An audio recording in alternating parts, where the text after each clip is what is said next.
black male arrested for voter fraud because Governor DeSantis created a new program to crack down on voter fraud. Now, never before seen footage is here. Here it is. Apparently, I guess you have a warrant? For what? I'm not sure. For voter stuff, man. For voters. It's what it is. I think the agents with FDLE talked to you last week about some voter fraud, voter stuff, when you weren't supposed to be voting, maybe. I didn't. They have reduced your bond quite a bit. It's 2 felony charges for voter fraud, but they've reduced it to $500 bonds. So it's $1,000 total. Oh my God, man! What? Yes, sir. So unfortunately, right now we're gonna have to take you to jail. I didn't do nothing to nobody, man. It's a voter fraud. What is voter fraud?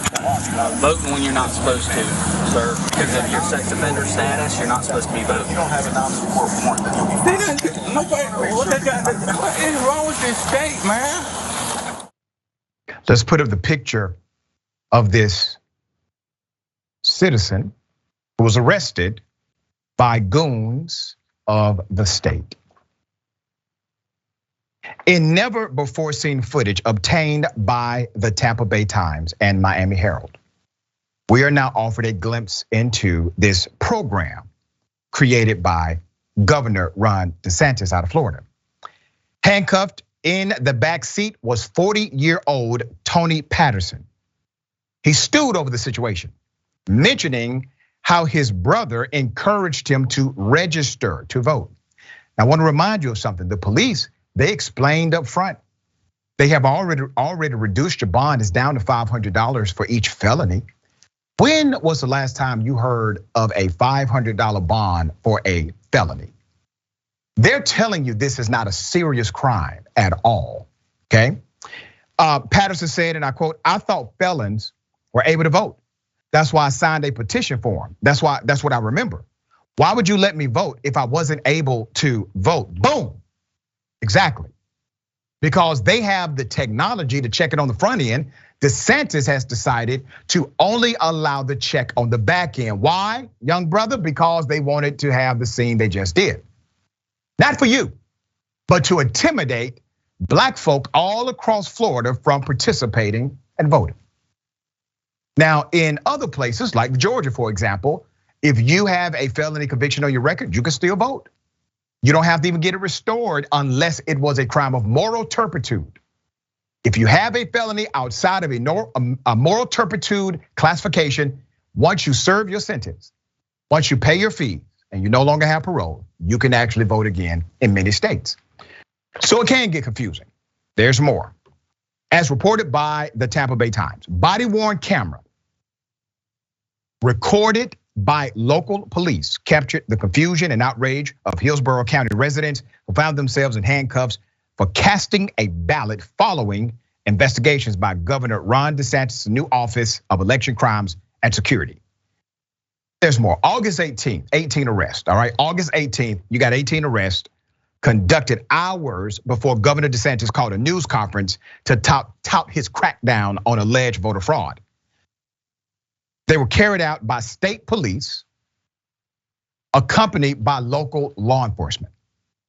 Of the 19 people arrested, 12 were registered Democrats, and at least 13, maybe more, were black. That's according to the investigation. Let's put up this other picture. 55-year-old Ramona Oliver was about to leave for work when police walked up and told her they had a warrant for her arrest. She's just going to work. They got a warrant. She got to go to jail now. Let's go to the video. So if you can put your hands on your back, please. Oh my God. So ultimately, ma'am, you have a warrant. Okay. The warrant. Listen, hold on. Listen. I know you caught off guard. I understand. Right. So you have a warrant. It's for voter fraud. Okay. Hear me out. It's an ROR. You know what an ROR is? Oh my God. You go in, you get booked, and then they're gonna release you from booking. But you have a warrant. And it's from FDLE, okay? Okay. All right? So I know you're caught off guard, but unfortunately that's how this stuff works, okay? I'm like, voter fraud? I voted, but I ain't commit no fraud. Well, so that's the thing. I don't know exactly what happened with it, but you do have a warrant. That's what it's for. Let me once again break down the silliness of it all. An ROR is known as a signature bond, which means the penalty is so light and the charge is so light, they're not going to require a bond and they already know it. So before you get to the jail, they have already determined this is some BS. You don't need to be in this court system. We're not worried about you coming back to court. We are allowing you to signature yourself out of the arrest. Once again, these are felonies that these individuals are being charged with. And even if they beat the felonies, those charges will stay on their record until additional action is taken. Let's put up a picture again. Ms. Oliver served 18 years in prison on a second-degree murder charge and registered to vote February 14, 2020. She did a time. Months later, she completed another registration form to update her address. And by the way, she was told this is how it was done. After brief eligibility checks by the Department of State, which reports to DeSantis and is responsible for curating all of the ineligible voters according to their verbiage, she was given a voter ID card both times. Both times she got a voter ID card. Oliver was not removed from the rolls until March 30th of this year. So let me go ahead and make a different argument here.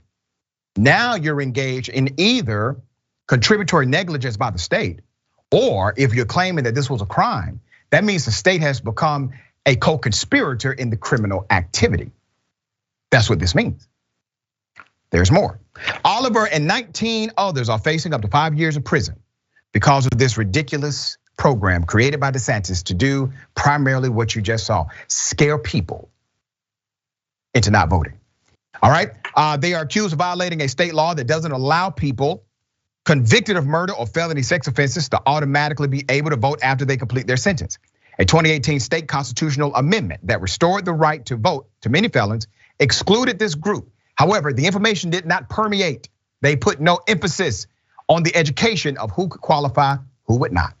Okay, but as the video further supports, the amendment and subsequent actions by state lawmakers caused mass confusion about who was eligible. And the state's voter registration forms offer no clarity at all. They only require a potential voter to swear under penalty of perjury that they are not a felon, or if they are, that their rights have been restored. The forms do not clarify that those with murder convictions don't get automatic restoration of their rights. All right, we got another one. Let's go to 49-year-old Nathan Hart. Here's the video. No one ever really explained all that much to me. I told the guys when they came out here that I was at the driver's license place, getting my new driver's license. Yeah. The guy there asked me, he says, hey, can you vote? He says, hey, are you registered to vote? I said, no, I'm a convicted felon. I'm pretty sure I can. He goes, well, are you still on probation? I said, no. I got off probation like a month ago. He goes, well, then you can probably vote. Hey, just fill out the form, and if you can vote, then they'll give you a card. If you can't vote, then you won't. And I'm like, all right. He says, well, just fill out the form, and if they let you vote, then you can. If they don't, then you can't. And there's your defense. You know what I'm saying? That sounds like a loophole to me. How sad is this? How sad is this? And it's just the tip of the iceberg. We don't have all the videos. We don't have all of the arrests. We don't even have all of the data, but we have some of it. Towards the end, an officer suggests Mr. Hart may have a loophole defense. The officer was correct in one way, okay? State law says that a voter has to willfully commit the crime.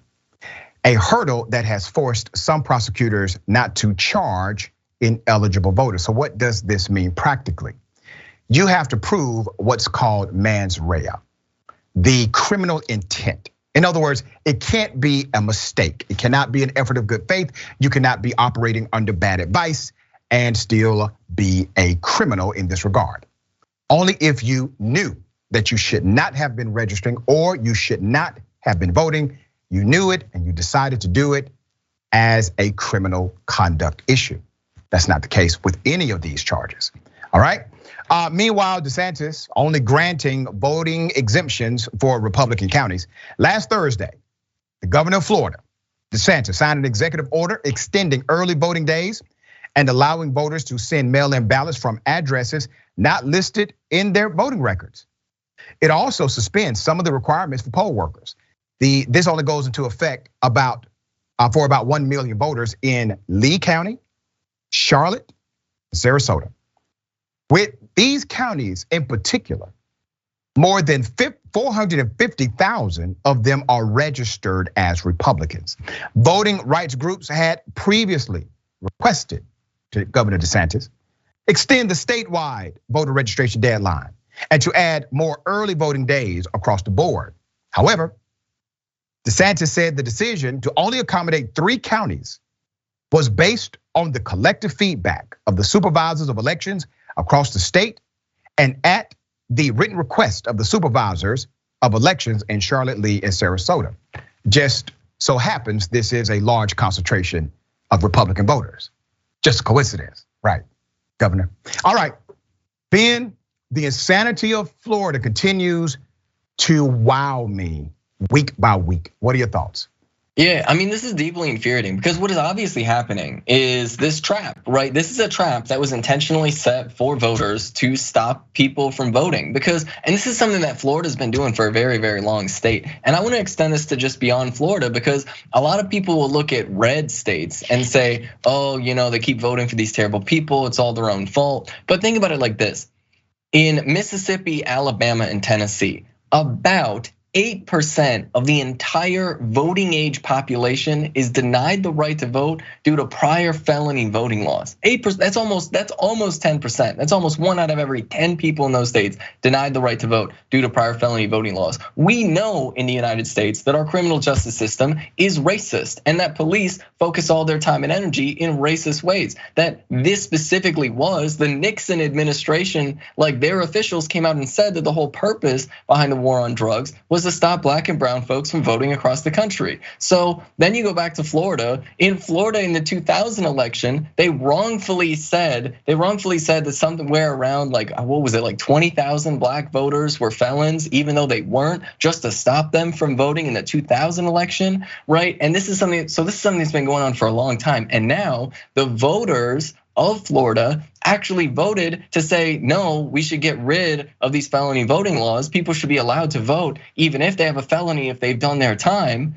right? And then the state of Florida made the whole implementation of that vote that the people voted for intentionally confusing with the express goal of preventing black voters from feeling comfortable registering to vote. This right here, and I think the timing of this is not a coincidence, right? The election is coming up soon. This is an intimidation tactic. This is a terror tactic to get people to be afraid to vote in Florida. And the unfortunate reality is Republicans are doing this across the country. And so realistically, at a certain point, the blame has to go on the Biden administration and his failure to fundamentally push real action on this front. The Democrats promised that they were gonna stop exactly this from happening. And now we're risking losing the Senate specifically because, not because voters are going in a right-wing direction, but because right-wing elected officials are stopping people from voting. And we're just in a really terrible position right now. Well said, well said. And I concur, the Biden administration, they campaigned on 2 strong dynamics. 1, criminal justice reform, police reform. 2, making sure voting rights in America remain protected. Now you have the opposite of that going down in states all across this country.